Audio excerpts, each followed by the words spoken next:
Guys, this is Shrek coming to you from the swamp. Hey, this video is going to be a product unboxing and installation video. We just recently became a Modern Combat Solutions or RAP4 dealer. We got our initial order in. We got several of the hurricane kits. We sold a complete hurricane marker to one of our customers. And this video will cover the unboxing and installation of a hurricane kit on a Tippmann Phenom marker. So let's go to the unboxing.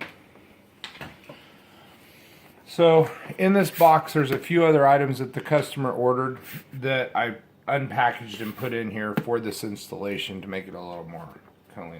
But I'll explain those items. This is a Modern Combat Solutions Hurricane Assembly conversion kit. Okay, so in here the two extra items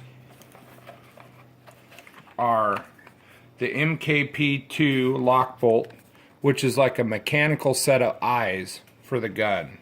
So this is a really good upgrade, especially for anything. Like, they've been using electronic eyes in paintball markers for a long time, and what's cool is RAP4 came up with a lock bolt, and I did some test firing earlier on another gun that we put together similar to the same kit, and I did 400 rounds fast as I could fire. No misfeed issues at all. Really worked well. So we'll be installing this today. Then the other thing the customer ordered is a shaped round bolt. Now the difference between this and a stock bolt, there's a tapered edge right here. So as the bolt enters in, it goes into the first strike, or RAP4 has their own shaped rounds pretty soon. Goes into the first strike and helps deliver the air charge to the projectile so it flies better and there's less chance of breaking. So there's that. Those are the two extra items that do not normally come in the kit, but if you do order this kit, those are two things I highly suggest that you get. So this is your D-Mag Helix Magwell. You get your parts kit.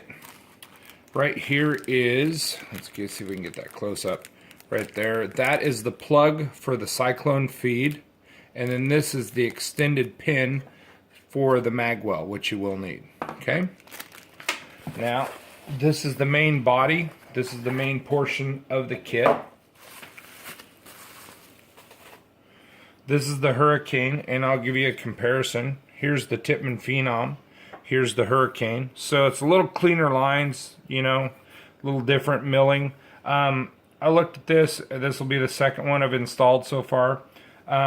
Really happy with the fit and finish. The only thing that I have a complaint about, I think the quality of the screws is a little less than the Tippmann products, and I had screws strip out. But what's cool is the Tippmann screws switch over to this, so there was no real issue. I was able to complete the installation without any really hassle. So, but everything is in here.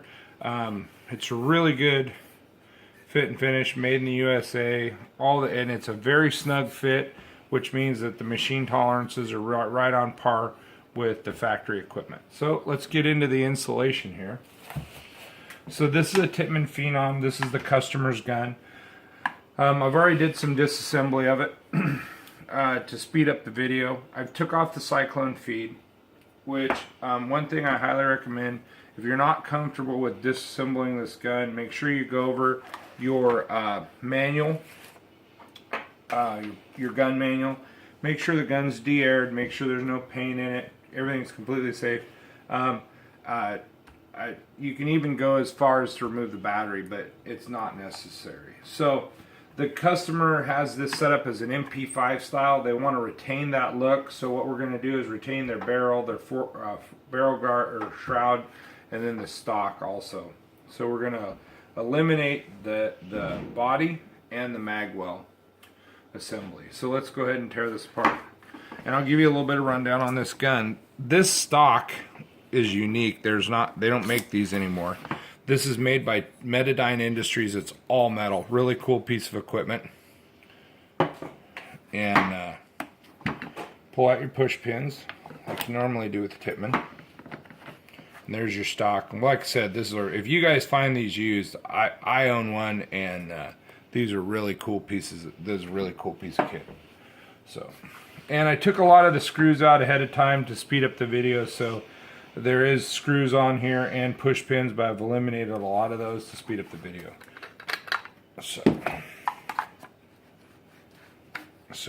the customer has, this is the customer's barrel. They have a Empire barrel kit. This is a fairly old school barrel kit. They're going to retain this. It has size backs, and then this is a Lapco shroud to cover the porting, keep the rain out. Also gives that mock silencer look. So, and then if you notice the threading, forgot about that. The threading is a Tippmann 98. So if you're doing this on a stock Phenom, you have the barrel adapter, which is right here. This one's different. The A5 or Phenom barrel adapter is about that big, and this is a lot longer to accept the Tippmann 98 threads. So this is a Tippmann 98 barrel to A5 adapter from Lapco. So pull out your magazine. I'm gonna put this over here. Get a little organization. Oh, I forgot to do something here real quick. The kit, the kit that the customer ordered came with 5 of the Helix mags right here. These are the new 20 round continuous feed Helix mags, and it comes with this. This is your, it sets the spring so you can load the paintballs in.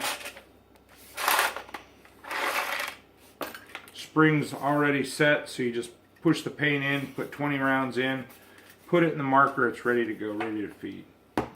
So, right there. Sorry about that, got a little sidetracked. So, got the stock off, got the barrel off. Obviously, I've took out the screws that are in there to save time. We're going to drop the grip assembly off. Now, when you reassemble this, any of this stuff, make sure you put a little lube back on these O-rings. There's 2 O-rings right here. This is your through air grip, and that anytime you reassemble this, make sure you got grease on there. Okay? Then this right here is your pin that holds your valve assembly in. As you see, there's O-rings on there, and just like the through air grip, just make sure you put a little lube on there before you put it back together.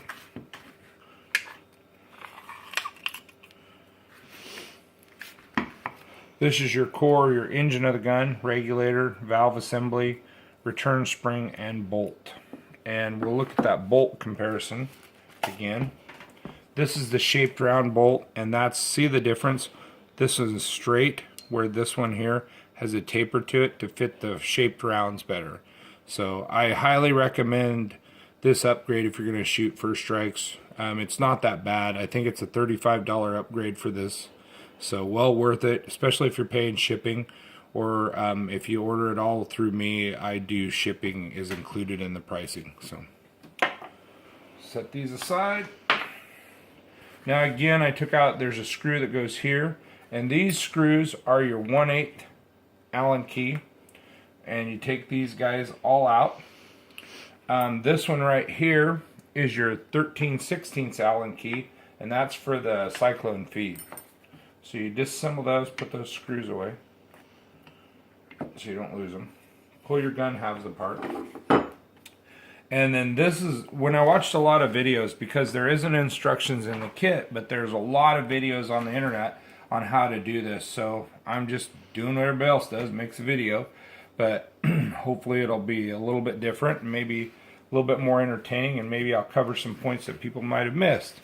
And one point that I saw in the Wrap 4 video, they didn't say to pull this out of the original body.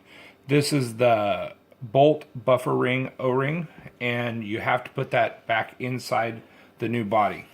So, and then the other piece you have to put in from the old body is your ball detent, and it's really important that you maintain a good ball detent, because this keeps the balls from rolling out your barrel when it's in the breech area of the gun. So if this was the mag fed piece, the balls would come up here, and the ball detent keeps it from rolling out the barrel. Now, when you disassemble yours, make sure you inspect this to make sure it's in good working order. At S&F the Swamp, we carry these because this ball detent's the same ball detent that's in the FT12. 90% of all Tippmann markers. That's even in the TPIX, excuse me.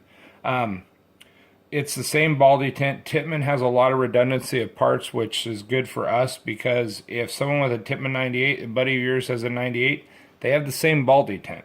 So what you want to do is you want to make sure that this ball detent is not in that position when there's no pressure on it. It needs to be up like that, so when the ball hits it, it stops it. And it has enough spring tension or malleability in the rubber, or I forget what material that is, to let the ball go by and then spring back up. Another thing is you check for cracks in it right there, because I've seen some of them just get tore off. So inspect that part. If not, if you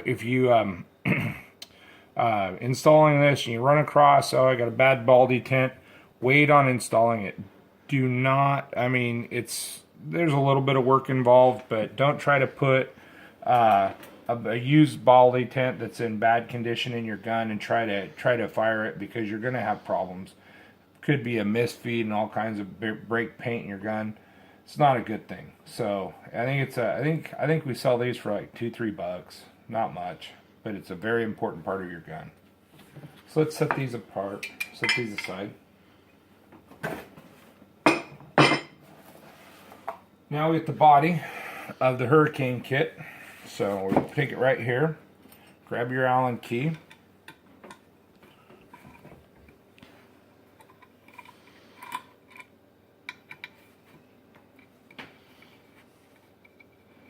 And I didn't loosen these. This is just how it comes right out of the factory. Now this one right here, I need to zoom in, make sure you guys see this. This is a specialized Allen key bolt assembly. This is what your magwell hinges onto. Let me get this lined up right. It hinges onto. It's a little.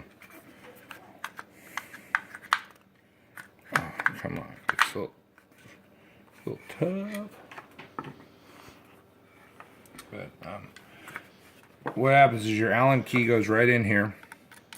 Make sure you don't lose these, because this guy is very specific to this kit. And don't strip it. That's one thing I've read on forums and stuff, is this is not a very sturdy bolt compared to a lot of the other ones. So see the top of this one? See the top of that? That's what this does is it fits right into this guy. And that's what your magwell hinges off of. So save all your bolts, because you will reuse those.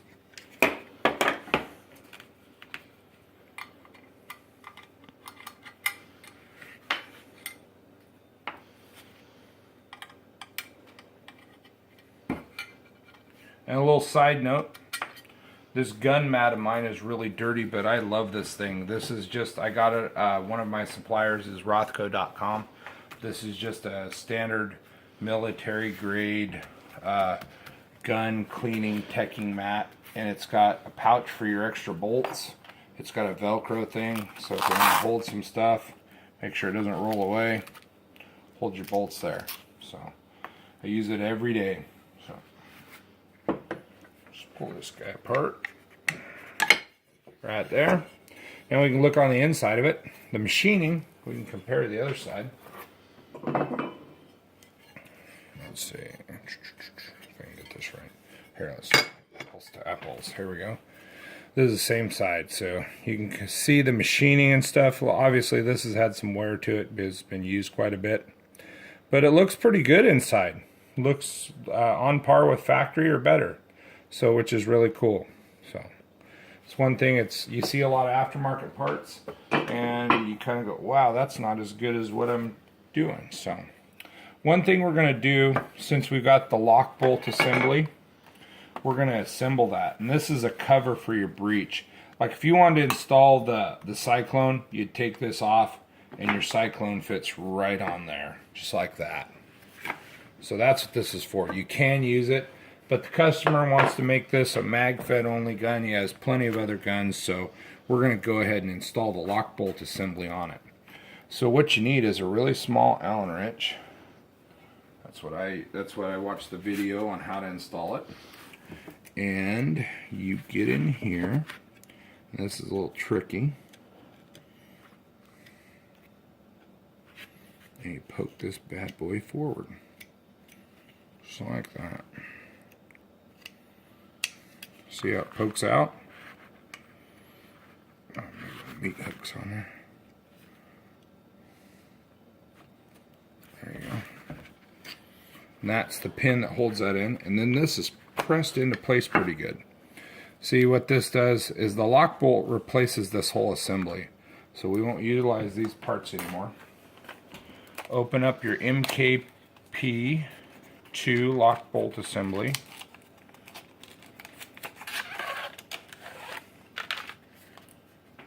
Okay.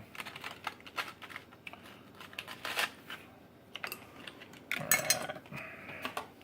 So this is your lock bolt. And the way this works is, see how this moves back and forth? So when the round comes into play, or the bolt comes in forward, if the round's not seated up in here, the bolt will hit this and won't strike your round and cause a break in your breech. The ball actually comes up here, pushes this back into place, holds this, and then the bolt comes in and strikes the round and fires it, just like it's supposed to. So this is basically a mechanical set of eyes, which is really cool. So I watched a lot of videos on this, and after installing it, it's very important that, see, there's a long end and a short end. The short end goes back here, okay? Just like we had pulled this guy out, the assembly out. See that? So what we do is we start this in here like this, right? And then you press it in there.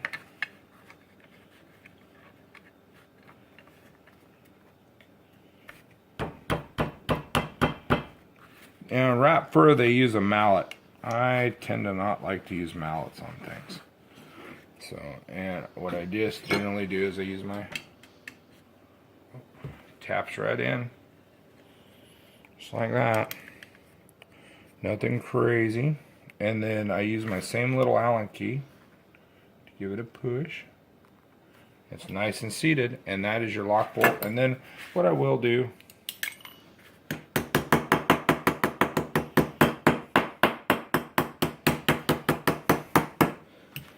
is you make this as flush as you possibly can. They say there's some warping if you put it all the way in, and if you push it down too far into these grooves, you can bind this to where the spring doesn't move. It doesn't have any movement. So you want to make sure. And I'll finish tap this all in when it's all assembled, and I can make sure that's still movement. Because as you tap it in place, actually I'll use this.